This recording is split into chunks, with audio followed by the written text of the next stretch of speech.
"Sir, I'm going to have to ask you to leave." The voice was sharp, a crisp edge of authority honed on the drill fields and in lecture halls, not in the mud and blood of real conflict.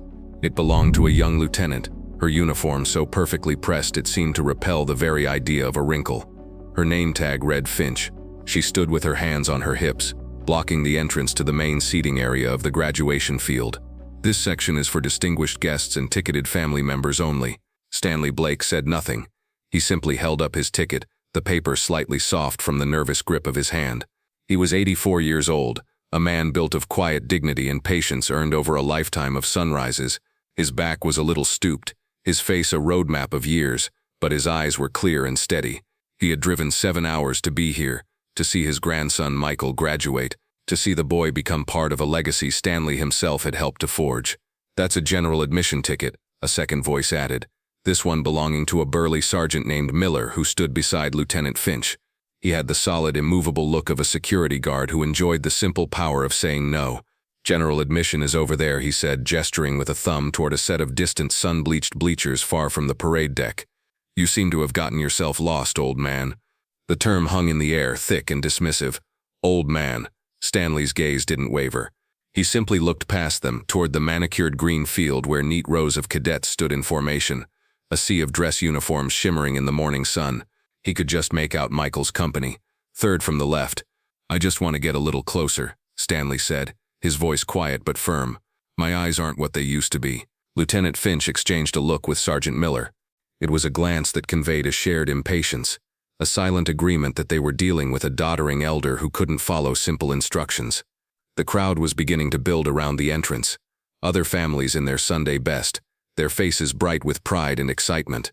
They flowed around the small point of conflict, their chatter and laughter a stark contrast to the tightening knot of tension at the gate. "Sir, the rules are the rules for a reason," Finch stated, her tone shifting from authoritative to condescending, the way one might speak to a confused child. "We need to keep these walkways clear for the official party. Now if you'll just move along to the general seating, we can avoid any further unpleasantness." Stanley didn't move. It wasn't defiance, not yet. It was a simple refusal to be dismissed, to be herded away from one of the proudest moments of his life like a stray animal. He had earned his place in the world, had paid for it with his youth, with his blood, with the ghosts he still carried in the quiet hours of the night. He wasn't about to be pushed aside by two uniformed children who saw him as nothing more than a nuisance. The confrontation began to draw more direct stares. People in the queue slowed their pace, their curiosity piqued. A low murmur rippled through the immediate crowd. The spectacle was starting.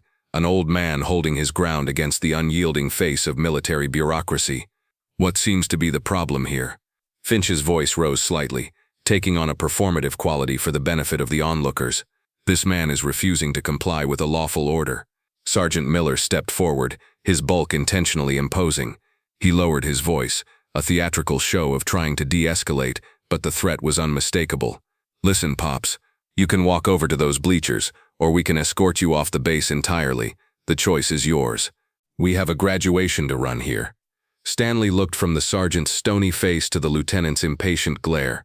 He saw in their eyes a complete lack of understanding.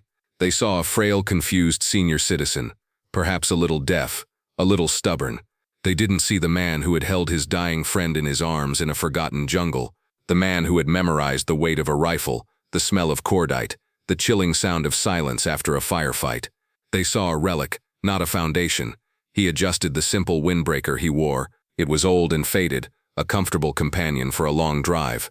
Beneath the sleeve, hidden from view, was another kind of uniform, one he had worn for a lifetime. He felt a familiar calm settle over him, the quiet focus that came when a situation was about to tip. He had been in far worse spots than this, facing down men with far more than just harsh words and a bad attitude. "My grandson is out there," Stanley said again, his voice as steady as a rock. "I'm not going to the bleachers." Finch's patience finally snapped. "That's it," she declared, her voice ringing out sharp and final. "Sergeant, remove him from the premises. He's creating a public disturbance." Sergeant Miller's hand clasped Stanley's upper arm. The grip was firm, meant to intimidate, to force compliance. He started to pull the old man away from the gate, turning him toward the main road that led out of the base. The crowd parted, their whispers turning to open stares of pity and disapproval. It was a small, ugly moment of humiliation, a public shaming of an old man who only wanted to see his grandson graduate. As Miller pulled, Stanley's jacket sleeve slid up his forearm by a few inches. The movement exposed a small patch of weathered skin just below his elbow. There, faded by decades of sun and time, was a tattoo. It was a strange, intricate design, missed by the casual glance. It depicted a curved scythe, its blade cradling a constellation of 3 stars. It was a symbol that meant nothing to the lieutenant or the sergeant or the dozens of onlookers. It was an echo from a secret world, a ghost of a forgotten war. For a fleeting second, the bright sunlit parade ground vanished from Stanley's mind. The scent of cut grass and perfume was replaced by the smell of mud and monsoon rain. The cheerful sounds of the crowd faded, replaced by the drip of water from a jungle canopy. He saw the tattoo not on his own aged arm, but on the firm young arm of his brother-in-arms, Dave, as they huddled in the dark, the enemy just yards away. A silent promise inked into their skin with a makeshift needle, a mark of a brotherhood forged in a place that officially did not exist. The vision was gone as quickly as it came, a flash of lightning from a distant storm. But the feeling remained, the quiet strength, the unyielding resolve. A few yards away, leaning against a crowd barrier, was a young Army staff sergeant named Evans. He was on crowd control duty, and he had been watching the entire exchange with a growing sense of unease. He had seen lieutenants like Finch before, full of policy and procedure but lacking in judgment. He had seen NCOs like Miller, who mistook brute authority for leadership. But what held his attention was the old man. There was a stillness about him, a complete lack of panic that Evans recognized. He'd seen it in the eyes of the old-timers, the veterans of Vietnam and Korea who sometimes came to the base. It was the look of a man who had seen the worst the world had to offer and had survived it. When Miller grabbed the man's arm and the sleeve slipped, Evans caught a glimpse of the tattoo. He blinked. He had seen that symbol once before, in a dusty classified file he had helped his commanding officer archive. It was a unit that was spoken of only in whispers, a phantom force from a war shrouded in secrets. Orion's Scythe, a unit so clandestine, its records were still sealed. The men who wore that mark were legends, ghosts of the highest caliber. A cold dread washed over Sergeant Evans. He knew with absolute certainty that Lieutenant Finch and Sergeant Miller were making a mistake of catastrophic proportions. They weren't just disrespecting an old man, they were desecrating a living piece of military history. He was just a staff sergeant. Directly confronting a lieutenant in public was a career-ending move. But doing nothing felt like a betrayal of everything he was supposed to stand for. His mind raced. Who could fix this? Who had the authority to stop this train wreck before it reached its inevitable conclusion? The base commander was on the dais. The guest of honor, a 4-star general, was due to speak any minute. There was only one person on the base who had the institutional knowledge and the informal power to cut through the chain of command like a hot knife through butter. The base command sergeant major.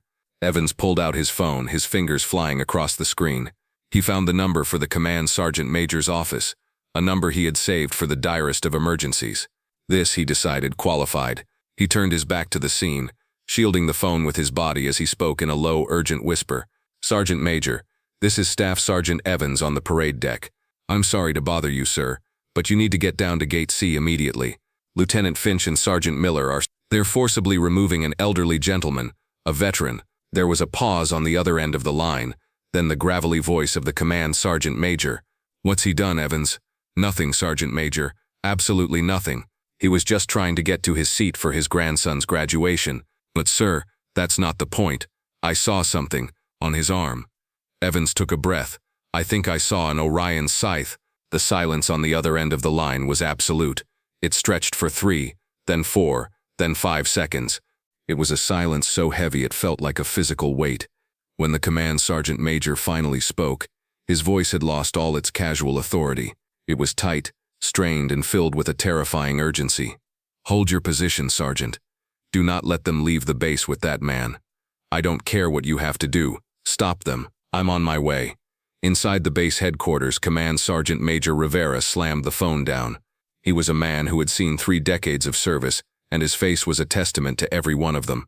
He moved with a speed that belied his age, storming out of his office and down the hall toward the general's temporary suite. He didn't bother knocking on the aide's door, he simply burst in, causing the young captain to jump to his feet. "I need to see the general," now Rivera commanded. "He's reviewing his speech, Sergeant Major. He asked not to be..." The aide began, but Rivera cut him off with a look. "You get me in that room or I will walk through that door myself." The aide's face went pale. He swallowed hard and knocked once on the inner door before pushing it open. General Marcus Thorne, the 4-star commander of all army forces in the region, looked up from his notes, his brow furrowed in annoyance at the interruption. He was a man of immense presence, his dress uniform covered in the ribbons and medals that told the story of a lifetime of command. "Sergeant Major, this had better be important," Thorne said, his voice a low rumble. "It is, sir," Rivera said, his breathing heavy. "A call from the parade deck. Security is ejecting an elderly civilian. The NCO on site identified a tattoo, an Orion scythe."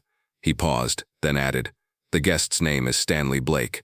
General Thorne's entire demeanor changed in an instant.